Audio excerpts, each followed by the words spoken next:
Okay, let's start our discussion. Today we'll discuss responsibility, accounting and performance measures. Broadly, we have to discuss the concept of responsibility centers, performance measures in terms of cost, revenue, profit and investments. Then we'll see the comparing performance measures for investment centers, allocating common cost, transfer pricing, how we select the transfer pricing, and what is the concept of balanced scorecard. This is we will discuss. All discussion is theoretical and mostly focused on motivation of the human resource, the manager within the companies. There are two ways we can run a company. One is called centralized and one is decentralized. Let's take a personal family example. Suppose there are parents and they have 3 kids. Kids has grown up, say for example 18 plus. So they're told like, we have done enough for you, now you are independent. So this kind of setup is decentralized, means they can take their own decision, they will earn for themselves, they will spend for themselves.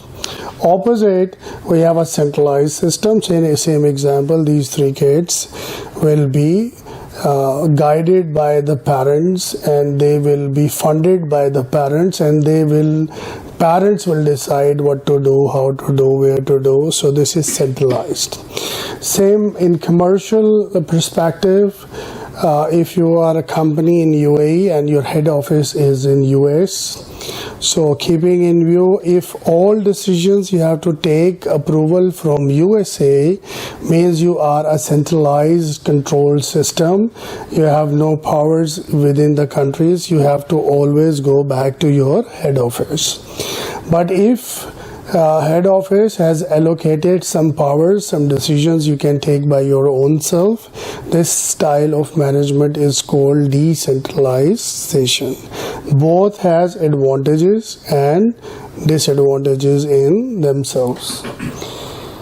In decentralized, okay, this is just for yourself. I will read the primary distinction between centralized and decentralized organization is the degree of freedom for decision making. If you can take your decisions, this is decentralized. If you have to go back to a central authority always for a decision making process, then you are a centralized company. In centralized, decision maker is consolidated, so the activities throughout the organizations may be more effectively coordinated from the top. This is one advantage of centralization, because one mind runs the organization in a way as he or she wants, will have some impacts other than in decentralization. Decision making is at low level as possible. So we define assistant managers, general managers, country managers. They have their own job description, authorities, responsibilities. So we try to delegate the system. Because of other topics that we will study, like just-in-time inventory management system. In modern management style, you have to delayer your powers to the managers, and managers should take decisions. And you don't have much time to go to regional office, branch office, head office, because it takes time. For example, US is closed on Saturday and Sunday. Middle East is off on Friday, and if you have some issues on Thursday, you are off on Friday, and then these guys are off on Saturday and Sunday, and then there is a time gap, 9 to 12 hours on average. So Monday evening you will get some feedback from your head office. In 4 days you are paying labor, right? So it's a direct labor wastage. You might need to take some opportunity cost decisions that requires timely actions. Because of that, that, you may suffer a lot of losses, and customer complaint, delay, production schedule upset, supply chain management issues. So that's why delayering or decentralization is really important nowadays, embedding with new concept of MRP, ERPs, and the latest management styles. Let's move forward. The decentralized organization divided into responsibility centers. These are also called SBU, Strategic Business Unit, to facilitate local decision making. This is a really important concept you should understand. Previously, we used to say this is finance department, this is production department, this is manufacturing department. Modern management replaced the word department with SBU, Strategic Business Unit. When you use word strategic, means long term, means you are thinking as a person about you in a strategic way, means you are thinking about today, after 6 months, 1 year, how you see yourself after 2 years, 5 years. Same way, every department is trying to position themselves that how they are placed within the organization, what are their short-term, long-term goals. This is really important. So when you have goals, management by goals, management by objectives, we apply on the day-to-day life. So anything has objective, you should go for planning, strategy, short-term, long-term, then it has deliverables. So life become more systematic, more organized in terms of management sciences. That's why we make responsibility centers. The other reason is organizations are growing. Previously, McDonald's used to be a very small restaurant in America who used to sell burgers to the truck drivers who used to stop for some rest on the highway.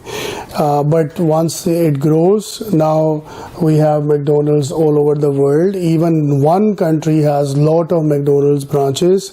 So it's really difficult for the owners to control by themselves. If the size of business is small, owners can involve themselves. They can take active part. But when it's go out of boundaries, it's really important to put systems of internal controls. We should put systems of variance analysis. We should put a system for accounting so we can get the financial informations. Then same time we should put system to motivate people. We should put system to appoint country managers, and we should tell them, look, you are the guys who will gear up your country performance is really important. You are not the owners, but you are acting on our behalf. Your policies, your strategies, your hard work will bring positive results for the organization. This is the way you give layerings of the powers, you give visions, incentives, and rewards for achievement, which ultimately contribute an organizational growth. That's why it's really important to make strategic business units to set the strategy of country, of a branch, of a city, of a continent in total from the organization point of view. We have some types of responsibility centers based on the nature of organizational function. Of course, I cannot make responsible everyone to make money.